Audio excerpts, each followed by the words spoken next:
Hello, and welcome to Conversations with Linda. I'm Linda. You know, I love a good conversation, so let's have one.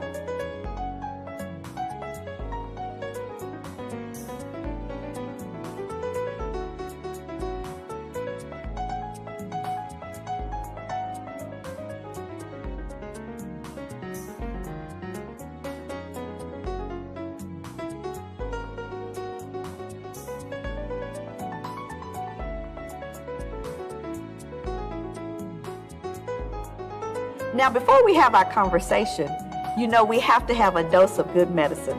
Laughter is just good medicine for the soul.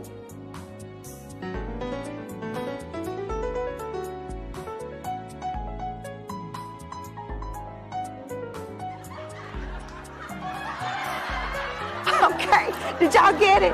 When you haven't been to Sunday school in a while? Okay, I know you got it. It was funny to me. Come on, let's have a good conversation. Terrell Monger is a motivational speaker, strategist, and author. Terrell teaches others how to hone the ability to see and create lives that they want to live through easy-to-follow strategies and formulas that maximize opportunity, raise personal beliefs, and free people to live at their highest potential, whatever the current situation or station in life may be. Terrell Monger believes the life you want can be created by accessing the right information, and that any organization, individual, or relationship is made more productive and rewarding when vision, conversation, and passions align. Conversations with Linda, welcome to our show, Pastor Terrell Monger. Welcome, Pastor. I am glad to be here. And I feel well. I am glad you are here. I have been so excited about this conversation because I have these conversations with you in my head when you're posting on Facebook because you are so profound in many of the things that you say, and you say some of the things I want to say, and I'm like, nah, I'll leave it to him, because you know you have those days when you say, I'm here for it. Right? I got all day for this one, and I'm like, you go, Pastor Terrell, and so I let you handle all of that. Thank you. But I'm delighted to have you. I remember you coming and sharing, I don't know if you remember this, but it was some years back when we were at our other location on relationships. And so I think this is just your lane. It really is. So I got a lot of questions, a lot of conversation for you today. Okay? And I'm here for it. Oh, you're here for it. Okay. So I will say right off the bat, one of the books that I think that you've written that is so profound is Something She Can Feel. Yes. And I mean, it's a good one. It's a good one, y'all. Y'all make sure y'all read it. You share great insight and wisdom.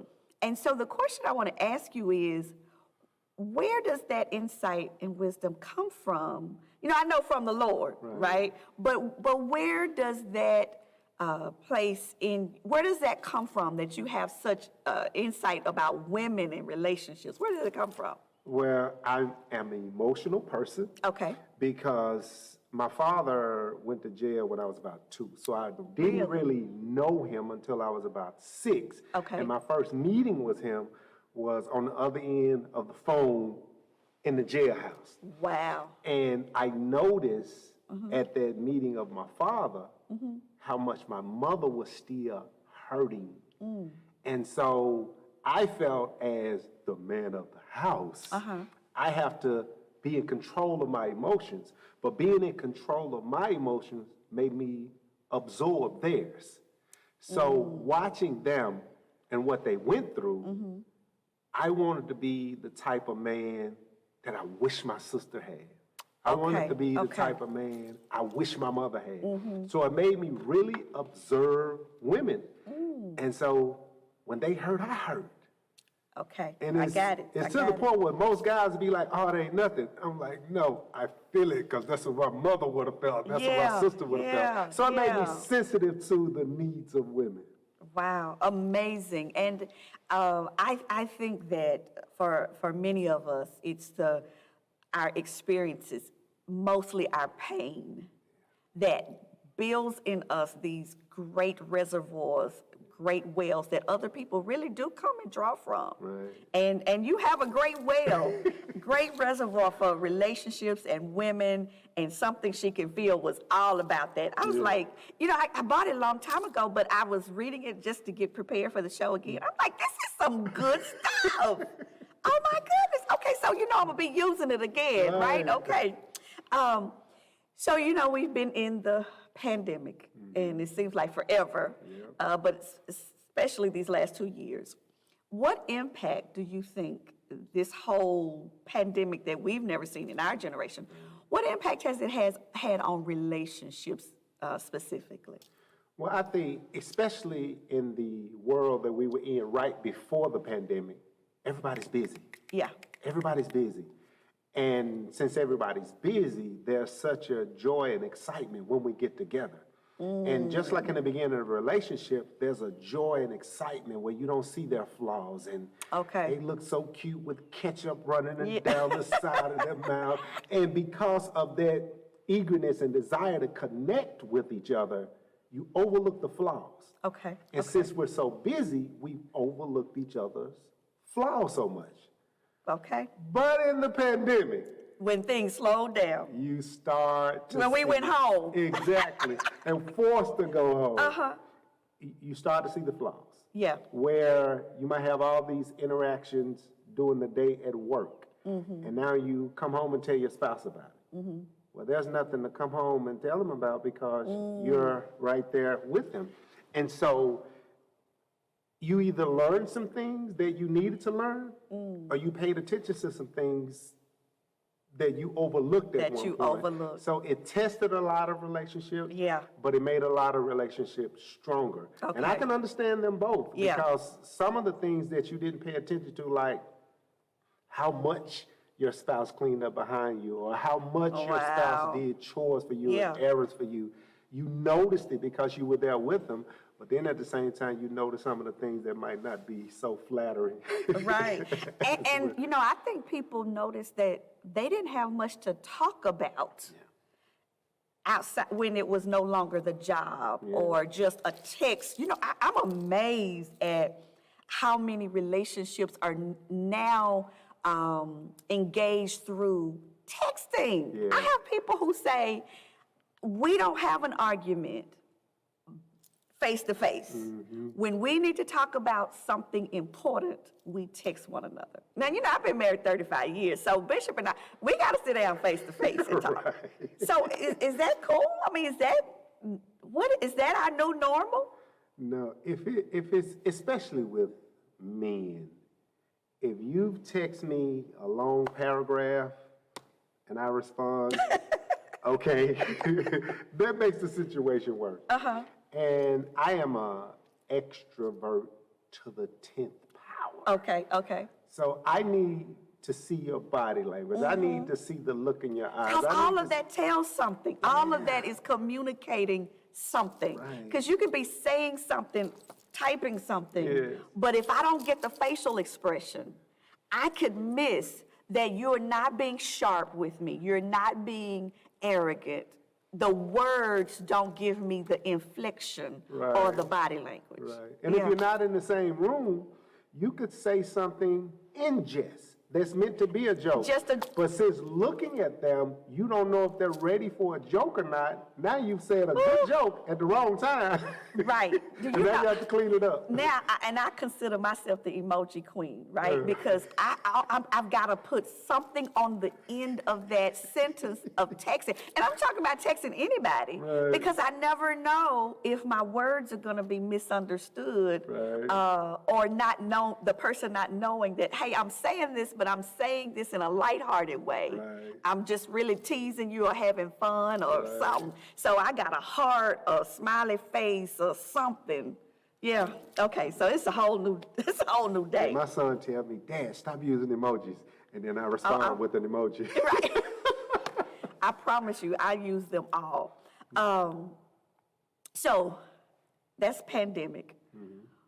But the reality is, people were having difficulty in relationships long before COVID hit. And folk are just not staying married anymore. Right. I said that Bishop and I have been married 35 years. You don't see that much anymore. No. What is going on and how can we fix it? Why are people not able to stay together? I think the sensitivity required for longevity, you know how the Bible said that the hearts of men will wax cold? I think a lot of that waxing cold of the heart has happened. So much to the point when I first met my wife, and that's why I wrote the book, Something She Can Feel. The book, Something She Can Feel, started off of us having a 3-day debate. Really? Yeah. Because of the neighborhood she grew up in, she figured it made sense for men to date multiple women until they're ready to settle down so they can get it out of their system. Right. And what I said was, if a man is dating multiple women, he'll be emotionally unavailable. Absolutely. So when you're having a problem, he'll go to the one that's not having a problem until you get over your problem. Yes. And then he'll come back to you, and it trains you to deal with your emotions alone. And then you'll find women. Wait a minute. We have to slow down. I don't know if I told you, but my audience is called the Chit Chatters, all right? Okay, Because we just chit chatting, right? Okay. Chit Chatters, I want y'all to hear what he's saying because people used to say, you were taught, guys needed to sow their wild oats, right? And even mothers would promote boys sowing their wild oats. Right. So now, chit chatters, y'all got to hear me now. Hear Pastor Terrell, not me. I'm not the expert in this room. Pastor Terrell Monger is. So you're saying once he's had all of these relationships, he now is emotionally unavailable. Correct. And it also causes the woman, since she's had to deal with her emotions alone, she finds herself saying stuff like, well, when you get married, make sure you marry a man that loves you more than you love him. But check this out. Now, you know my mama told me that. Yeah, but I'm going to tell you. She told me that. Yeah, but I'm going to tell you what happens.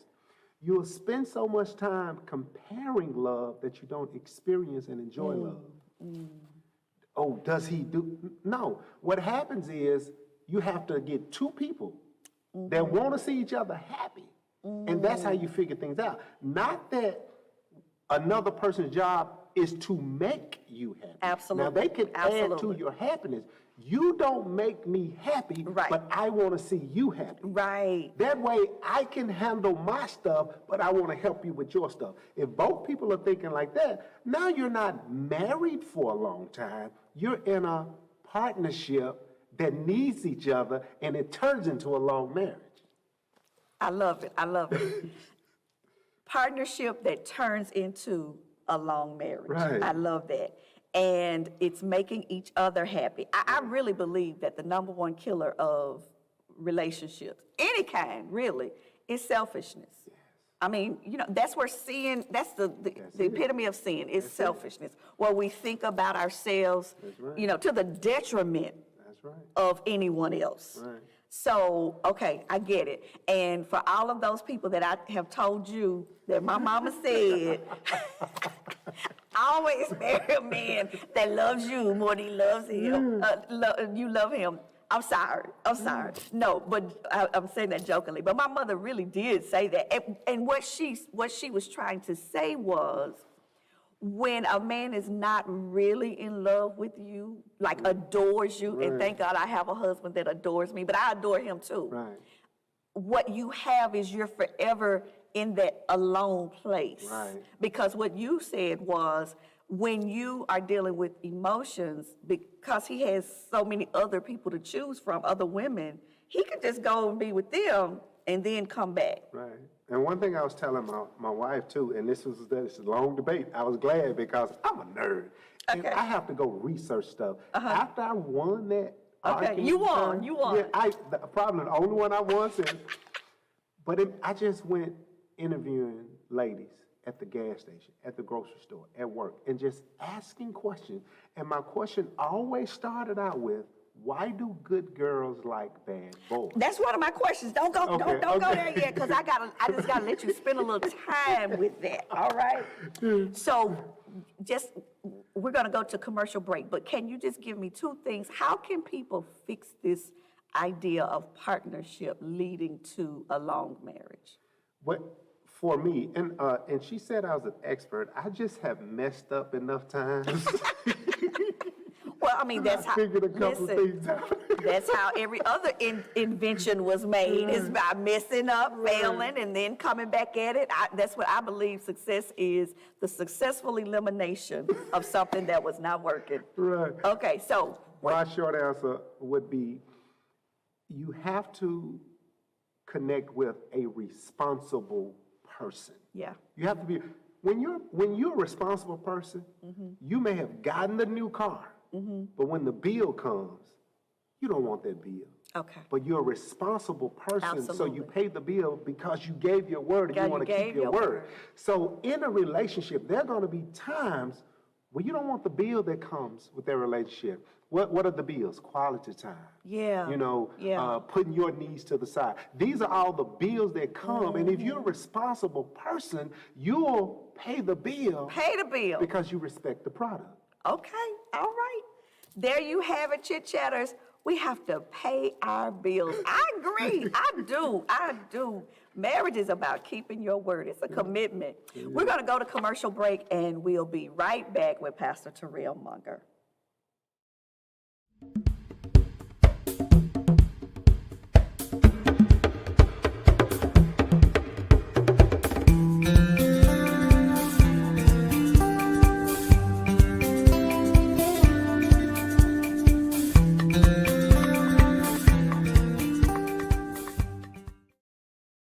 Welcome back to Conversations with Linda. Y'all know I am having it's fun, it's informative, engaging, enlightening, all of that. But I'm having a good time. I hope you all are enjoying our conversation. Today's guest is Pastor Terrell Monger. And Pastor, you are just spitting these truths out like crazy. And I know our audience is just eating it up. So I got to keep going because there's so much I want to ask you. You know, the singles now say that the dating pool is empty. It's just dry. Yeah.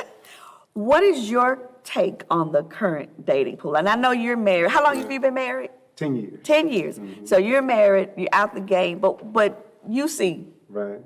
what's your thoughts about it? Yeah, it's funny. My last stage play that I wrote was called Love's a Crazy Game. Uh-huh. And it's about the dating scene. Okay. And one of the lines in there, I hope it's okay to say it, the guy was telling me, man, if you could fix this, I'm nominating you for president because the dating pool got pee in it. The dating pool's got pee in it. I love it. But what I think the main issue with dating now is the standards of people are not set by connection. Okay. Like most young ladies, first thing they want to be, they want a man, but first thing they want to be is Instagram ready. They want Okay. to look a certain way, dress a certain way, Okay. act a certain way. But then they want a faithful man. But a faithful man does not want that. Okay. All right. You saying something. Yeah, and so you want to take a Future and turn him into Russell Wilson instead of getting a Russell Wilson. Uh-huh. So Y'all hear that? Y'all hear that? So you want a Future and turn him into. Right. Okay, so give me some old folks, some old guys, so that some OGs, so my older ladies can understand that. Okay, simple as this. When you looked at the, and they will understand this. No, you got to give me some figures, some Oh, some people. Some that people Queen that they Russell would Wilson. recognize. Who, Because they man? may not know Future and Russell. Gotcha. All right. Look, time has passed because you can't say Heathcliff Huxtable no more. No, you cannot. Yeah, times have passed. No, you so cannot. I don't even know.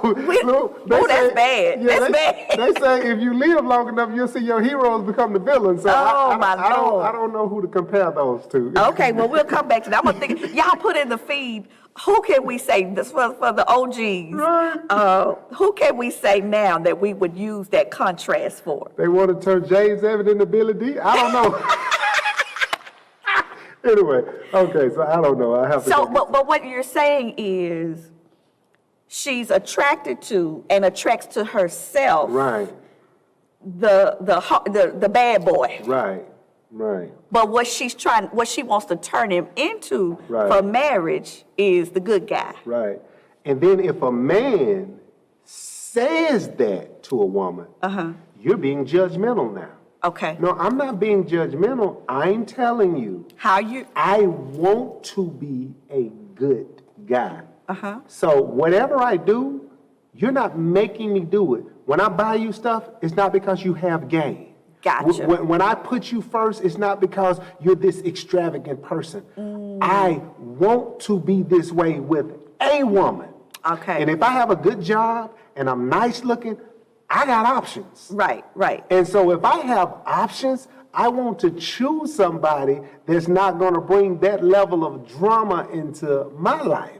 And a lot of stuff comes with what we have defined as the Instagram beautiful type woman. Now wait a minute. I'm not, okay. You know, I gotta put you on pause right Right. here, because what women are saying, because you know, women are now getting cosmetic surgery and all of that, and the guys are saying, you know, I want a natural woman and all that. I like my woman with a little fluff, all of that kind of stuff.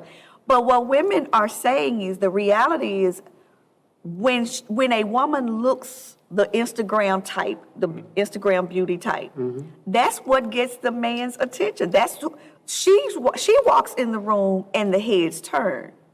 So how does that woman who is trying to be authentically herself, how does she compete? How does she measure up when all the attention is going to the Instagram beauty? Well, I'm going to say this. Okay. She gets all the attention. If she got what she wanted, she wouldn't be complaining that there were no men available. So she would still be single. Exactly. Okay. She gets the attention from the type of man she doesn't want. Okay? And my wife and I had this conversation because she dated different type of guys before we met. Okay. Even when she met me, she Okay, so asked wait a me how minute. Wait a minute. I do a lot of interrupting because I Okay. know what they're thinking. Okay. So, because you said you referred to yourself earlier as a nerd. Right. So she dated some bad boys. Exactly. Okay, I know that's what they're thinking, so I'm just asking. And that's why I wrote the book. Okay. Because I didn't want to make her feel bad, but she'll say it herself. If she Okay. was I am not putting her on blast. She will say it herself. And I'm going to have both of them like on the show. So Right. don't worry, they're coming back to talk about it. She said she had never dated a guy with glasses. Okay. Even when she met me, she talked me into getting some contacts. Really? My eyes were burning and turning red, and I was like, you know what? Go find your dude that's gonna wear contacts, because I'm putting my glasses back on. And we joke about it now, but now she loves the glasses. Gotcha. So she had to change her paradigm. Let's talk about that word for a minute. Okay. A paradigm is a set of thoughts, ideas, and beliefs in which you make all your decisions from. So if you make all your decisions from a bad place, you're gonna always choose bad things. Absolutely. So what's most important to you? Stability, responsibility, faithfulness. If that's most important to you, you can trade in some glasses. Okay. You can trade in But a do little you have to flair. trade in all the wretched? Because, you know, women like a little bad. So do you have to trade all of that in? No. Because that's what they're asking. I got mine, 35 years. I'm saying that's what they say behind closed doors. Now, I like a little, we call it rah-rah around here. I like a little rah-rah. Yeah. So, because we ain't going all the way to wretched. But my wife talks about it all the time. She never would have known I was as firm as I am. I know what I want. And I do not compromise from what I want. I'm not going to be mean to you. I'm not going to curse you. I'm not going to intimidate or try to raise my hand at you. But I know what I want. Absolutely. And if we're going to walk together, this is what we need. And she says some of the things that I require, no man has ever required that of her. And so being with me made her feel like I was probably one of the, if you want to call it, roughest dude she ever dated. I just didn't look like it. I didn't act like it. I didn't dress like it. But I know what I want. I have a definite purpose. And if we're going to walk together, we got to get to this purpose. And you made mention of that in your book. You talk about that. Y'all get that book, man. It's good. Something She Can Feel. It's a very good book. You talk about when women are attracted to bad boys, what they're really attracted to is the decisiveness of that man. They're attracted to him being his own man, and not being able to be pushed around. So that's really what the attraction is. The attraction to, if I summed up what the bad boy provides, he provides the emotional pull that women love. And I learned this from my mom and my sister. That's why they watch Oprah. That's why they watch Lifetime. That's why they watch soap operas. And I referenced the song in the book where Alicia Keys said, sometimes I feel good, sometimes I feel used, loving you, darling, keep me so confused. He gives her a journey, even if the journey is a lie. But sometimes the good guys are so predictable that they get to feel one emotion, happiness. And that's not enough for a woman. She needs expectation. She needs she needs to know we're going on a journey. If you just give her one thought, she thinks, is this it to life? Where are we going? What are we doing? So maybe you need to write the book for the good guys to know, because they may not know what they're missing. It's probably in there somewhere. They're just not in touch with it. The roses on the cover might throw them off. But check this out, because the same reason women like the bad boys is the same reason they like Obama. Because he got swag. Yeah, he was going somewhere. He stood up for himself. He had definite purpose. Gotcha. And even if you read the book by Michelle Obama, she was like, it was days he was gone 2 and 3 weeks at a time. But he was going handling business. Absolutely. The bad boy gone 2 and 3 weeks at a time because he was another woman. Same emotion. Right. You know, I say often that God made Eve as a helper to Adam. But I say to the guys, you got to give her something to help. Absolutely. You got to, because that's what she's waiting on. Absolutely. She's waiting on a man with, give me a vision. Baby, I'll help you get there. And if she doesn't have that challenge. Okay, we're on the same page. One of the lines in the book that women love is when I was telling the guys, you got to have a journey you're taking on because it's impossible to follow a parked car. If you're not going anywhere, what is she following? All right, make that car move. All right, she don't want to follow a parked car. Okay. Even dogs turn around. Once the car stops moving, nothing else to follow. Go about their business. Right. I love it. Okay, but now I do have to go back to this because singles are feeling, especially single women, they are feeling that there are just not any guys out here. Is that true? You know, because we started talking about the prison and those that are gay, so I don't have much left to choose from. Should they have that perspective? Is that true?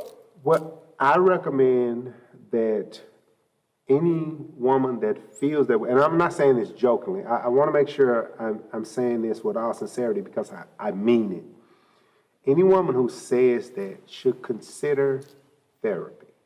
Okay. And the reason I say that, why do you think there are no men out there when you keep going to the same place?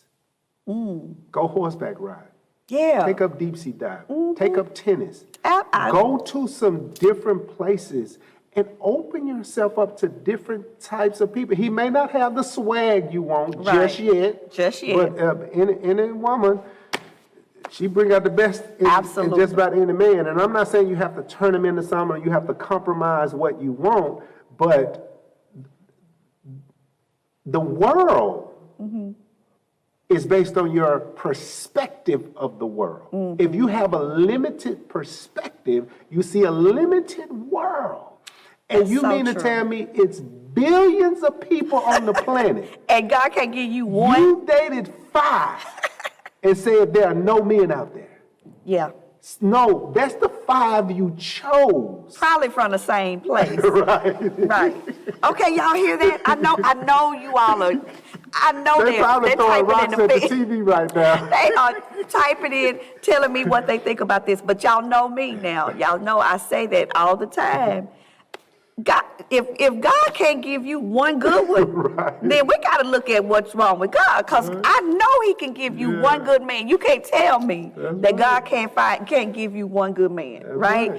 And then I love what Pastor has said, and I'm repeating it because it bears repeating.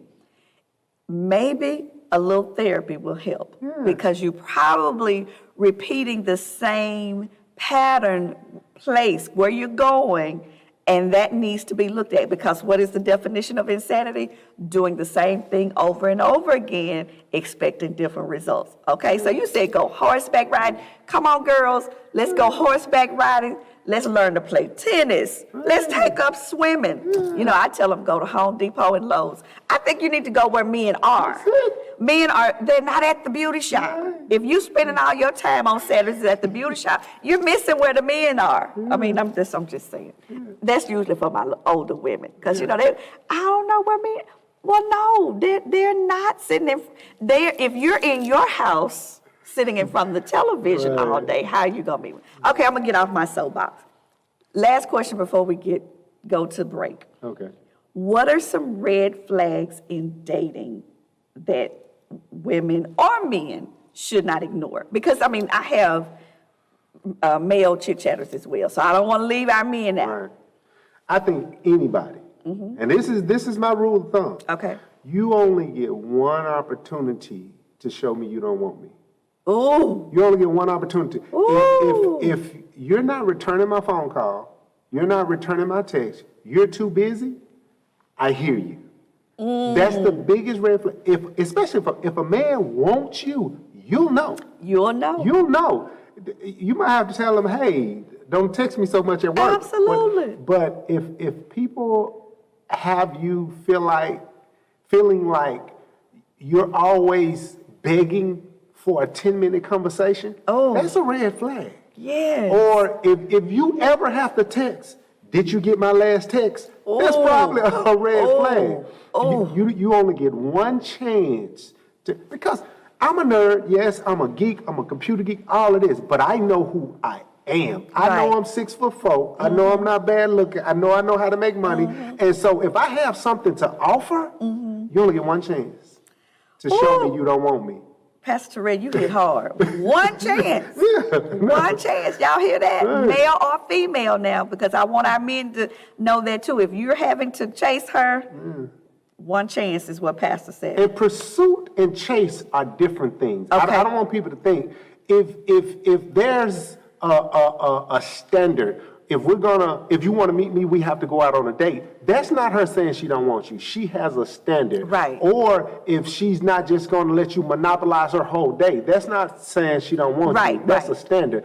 I mean, when it's 3 days have gone by, and you haven't had a phone call, that's them saying they want something other than you. Not that they don't want you, but some things are more important than you, so you have to look at it as such.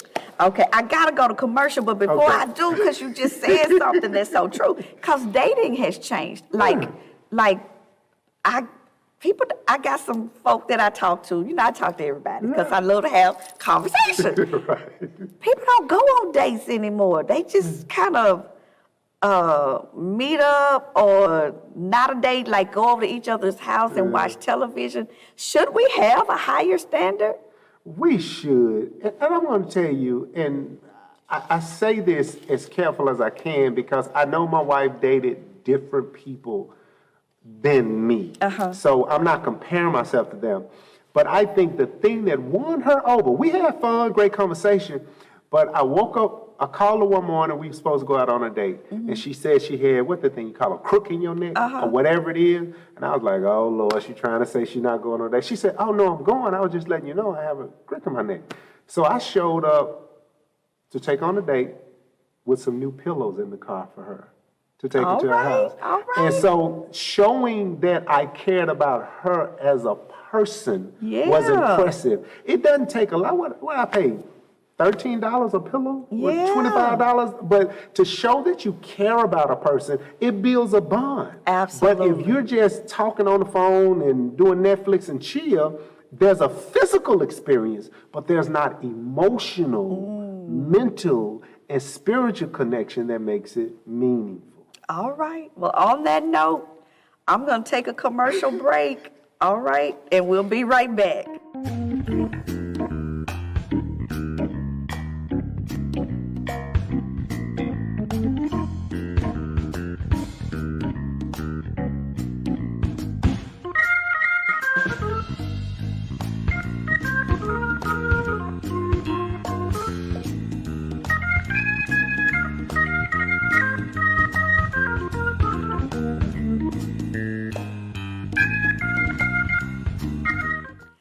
Welcome back to Conversations with Linda. Listen, if you're just tuning in, you gotta go back and hear the rest of this episode because Pastor Terrell Monger is in the studio today and he is giving out some great information and he's hitting hard too.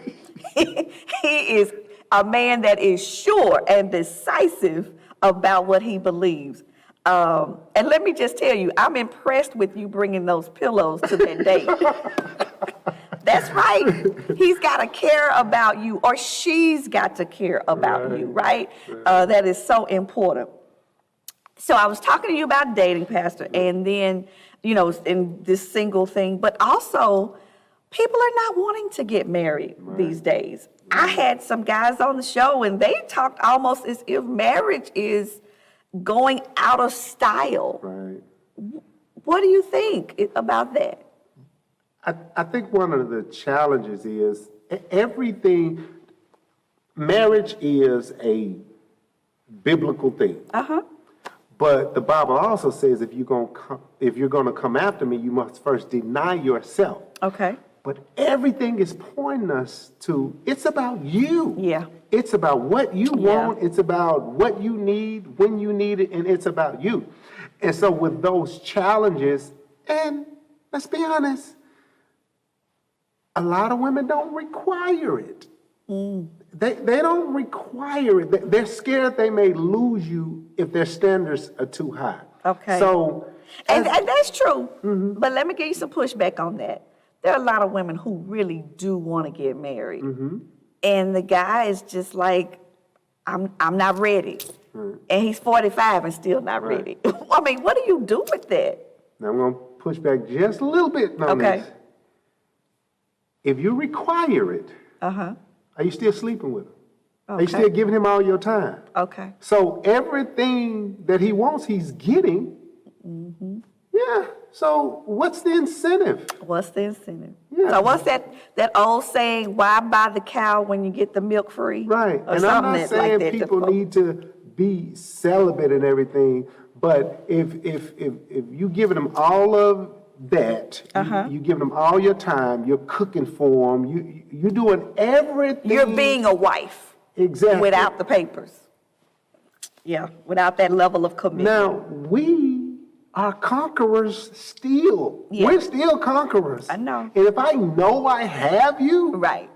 you know, I don't feel the need to continue.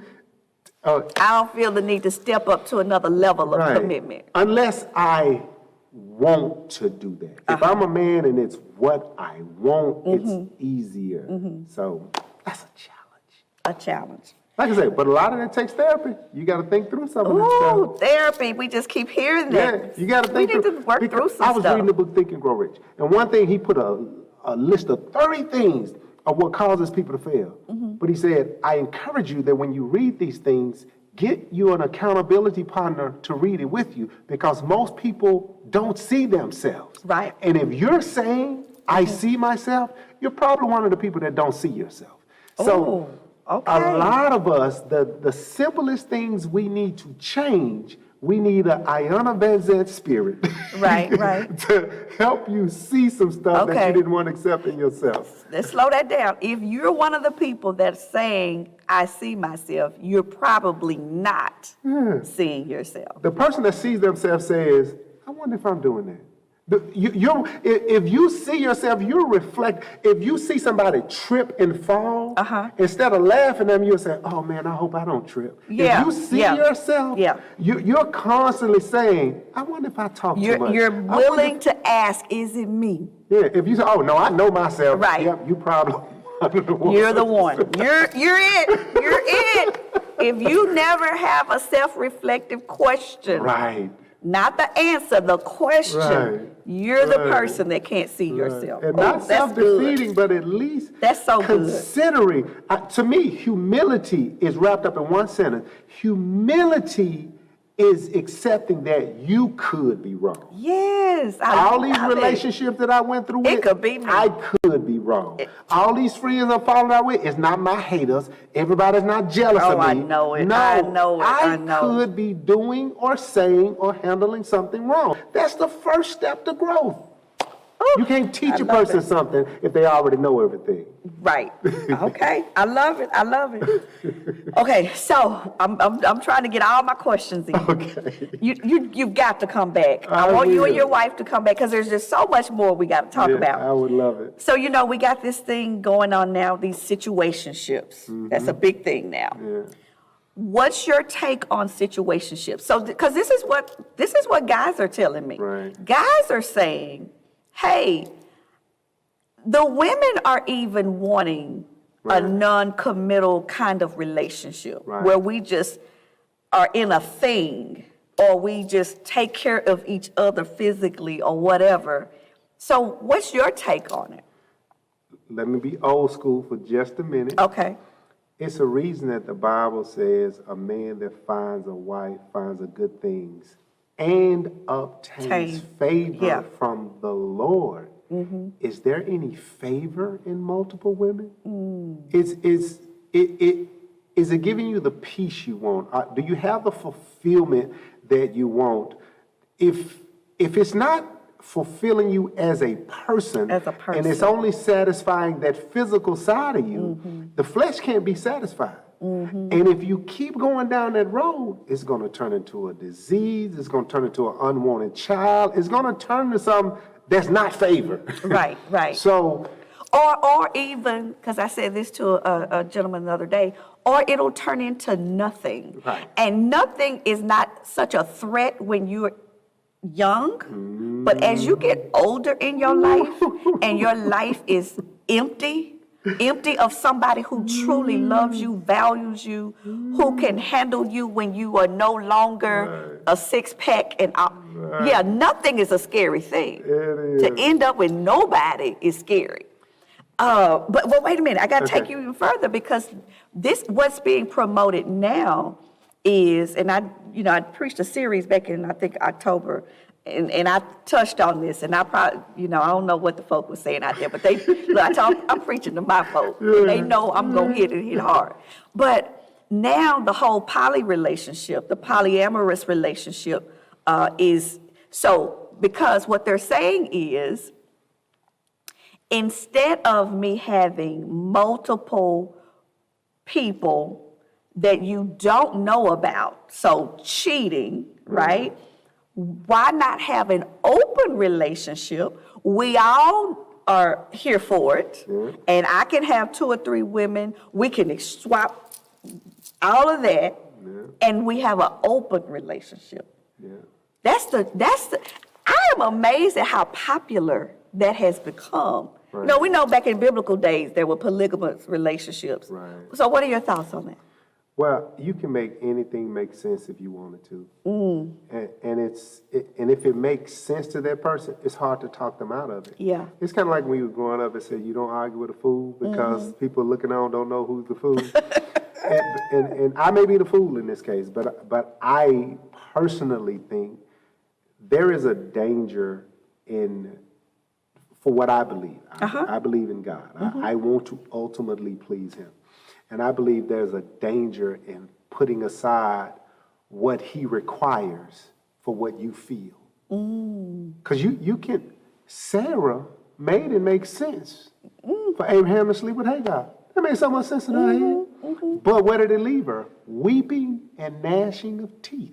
Wow. That means I get angry and jealous when I see somebody with what I want because I'm experiencing what I settle for. There are women that will be into this polygram, whatever you call a relationship. Polyamorous relationship.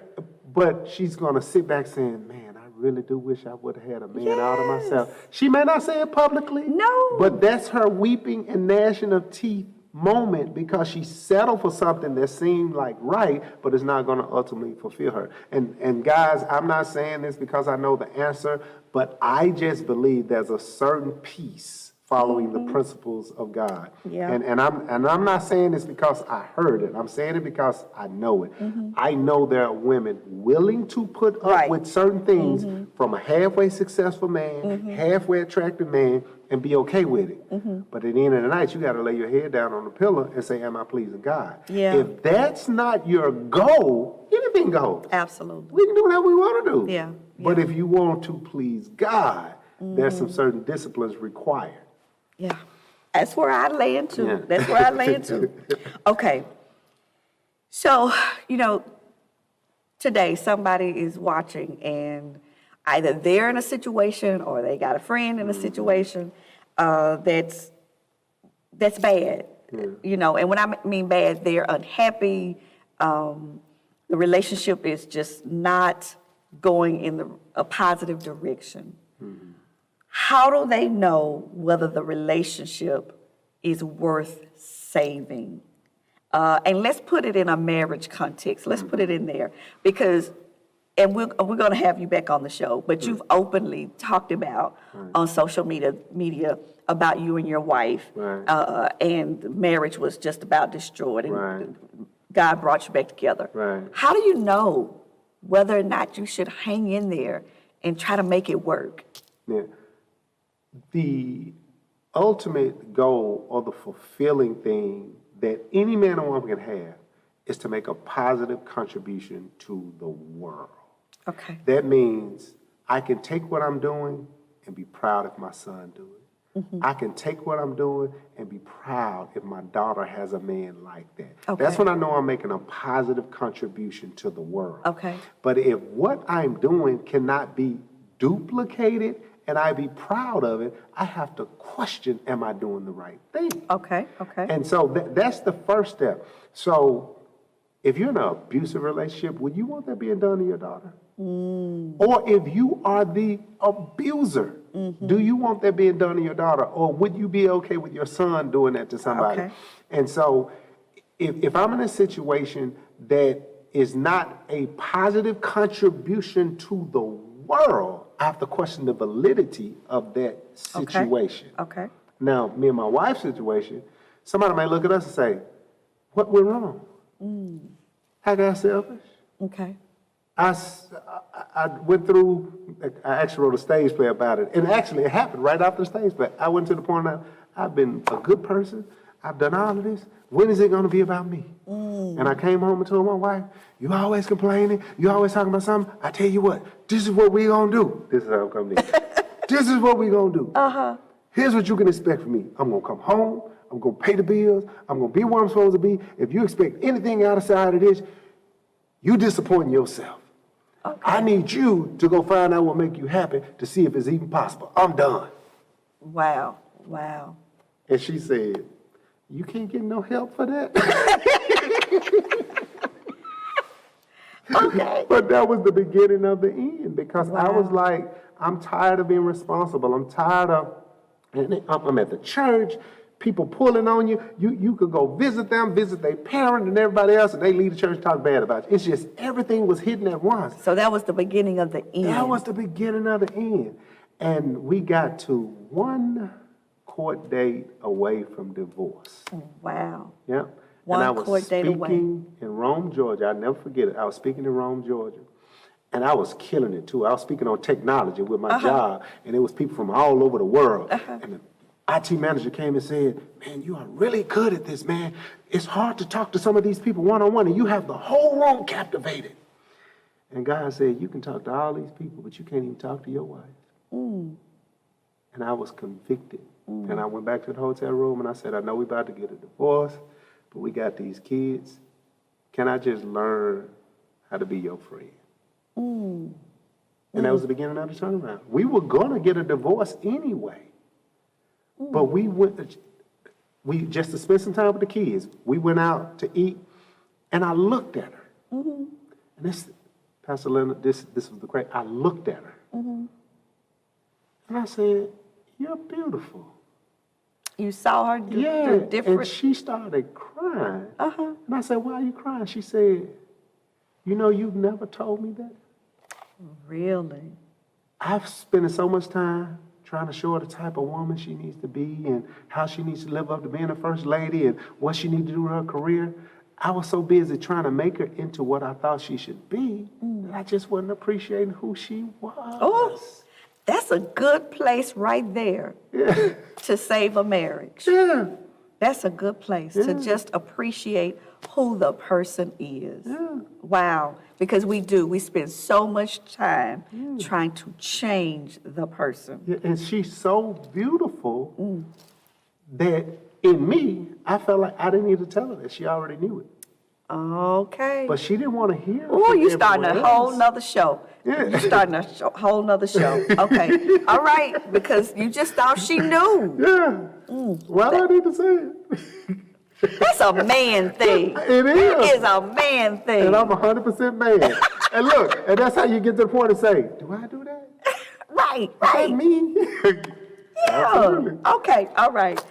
Whew, this has been so good, so informative, enlightening. I'm telling you now, everybody on this feed should be able, everybody's watching this episode should find themselves somewhere in here. Even if your relationship is going well, every now and then, just check in to see, is it me? Am I doing all that I need to do? But you've been great. I really, really appreciate you. Y'all know I'm out of time, but I am never out of conversation.